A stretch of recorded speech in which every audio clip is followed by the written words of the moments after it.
This is problem 5-68. It's on page 257. R134A at 800 kilopascals, 25 degrees Celsius is throttled to a temperature of negative 20 degrees Celsius. Determine the pressure and the internal energy of the refrigerant at the final state. Okay, so here's the system. It's a throttling valve. And the whole idea of the throttling valve is that you reduce the pressure, you let the pressure drop across it. And if the fluid flowing through can evaporate, and some of it does, then its temperature can go down. T1, 800 kilopascals. T1, 25 degrees Celsius. T2, negative 20 degrees Celsius. And it's R134A. That's the particular chemical that's flowing through this thing.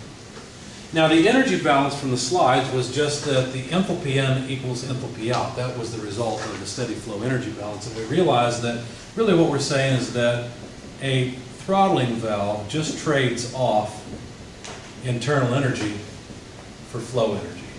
That's all it really does. Okay, so that's the idea, but this is not really how we're going to approach the problem. We'll use this fact.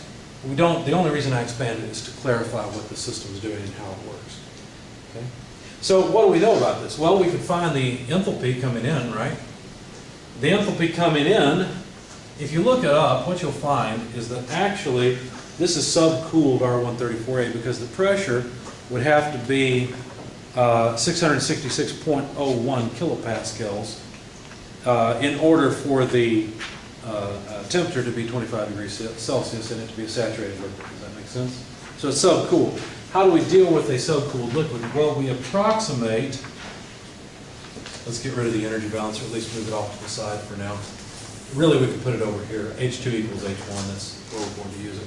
We approximate it as HF at the given temperature, which is 25 degrees Celsius. You remember now in this class we have a little bit better approximation than just that, which is all we had in 220. We can add in the specific volume at the given temperature, 25 degrees Celsius, and multiply by the pressure difference between the actual pressure, 800 kilopascals, and the saturation pressure of 666.01 kilopascals. Now I had to interpolate that pressure because I think that the temperature of 25 degrees Celsius was not listed in the book, but it was an easy interpolation. Should have been halfway between 20 and 30. Okay, so it's easy to do. Anyway, filling in all the numbers, go to the table so you can follow this, okay? R134A, make sure you're not in the water table. Make sure on exams you're not in the water table when you want the refrigerant table, and vice versa. You get confused, the numbers are very different. Okay? HF at 25 degrees should be 86.41 kilojoules per kilogram. Okay? If any of these don't match, yell out and I'll see what's going on. The specific volume of saturated liquid at 25 degrees should be 3 zeros after the decimal point, 8287 cubic meters per kilogram. And then 800, oh, I know what's wrong. All these would have to be interpolated. The enthalpy of saturated liquid and the specific volume have to be interpolated. So just look at the numbers. They should be halfway between what you have for 20 and 30 degrees. Does that make sense? Okay, so anyway, minus the saturation pressure. Notice we have kilopascals times cubic meters, that's just kilojoules. So the units for all of this end up being kilojoules per kilogram. When you put all this together, it's 86.52 kilojoules per kilogram. See how little difference that extra term made? Went from 86.41 to 86.52. Okay. All right, so there's the enthalpy coming in. That must be the enthalpy leaving, 86.52 kilojoules per kilogram. That's what the energy balance tells us. Is there a table for a non-saturated? For subcooled, Yeah. for R134A there is not. For water there is. Okay. The saturated for 800 kilopascals is 31 degrees. Okay. That's right. But remember that fluids' properties depend much more on their temperature than they do their pressure. That's why I looked up HF at 25 degrees Celsius. So go to the temperature table.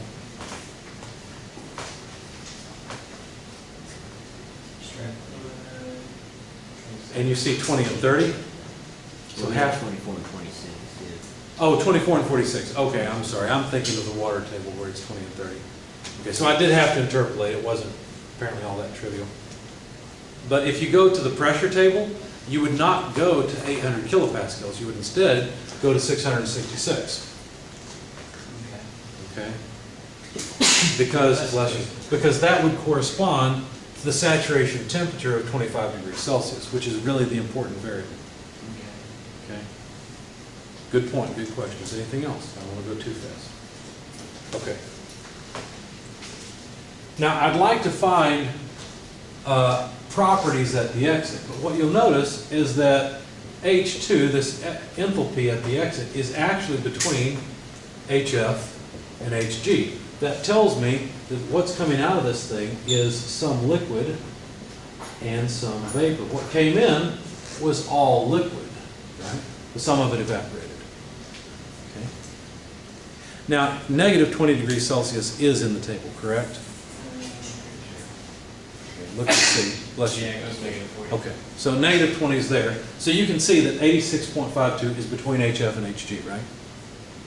Okay. Now, what did they want us to find? They said, what's the final pressure and the internal energy? Well, the final pressure is easy. We're at saturation, so let's just read off the saturation pressure. How much is the saturation pressure at negative 20? 132.82.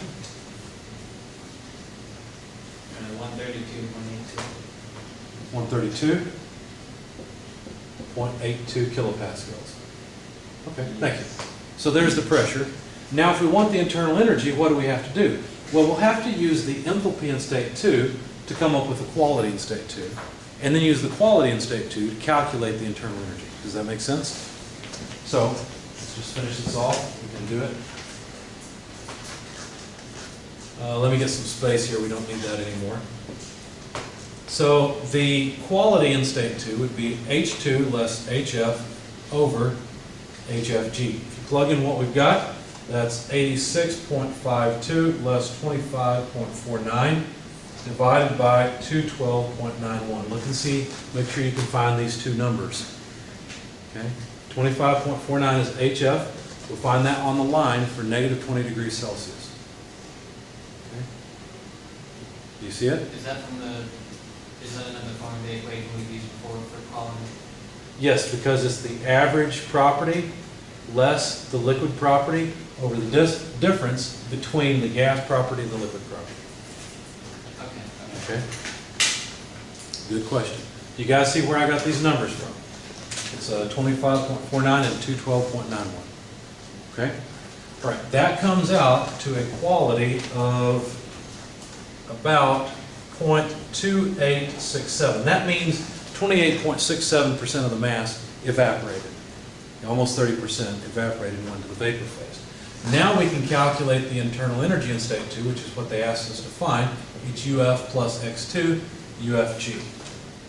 Okay, so this is just the same equation rearranged and a different property plugged in. Okay, see how it's handy to have both forms of this equation written down? If you don't, you should probably do that. Anyway, if you look up UF and UFG at negative 20 degrees Celsius, because we're working on the right-hand side of the outlet, you'll find it's 25.39 plus the quality, 0.2867, multiplied by UFG, 193.45. Now, forgive me for not writing down all the units, but they're all kilojoules per kilogram. The quality is, of course, dimensionless.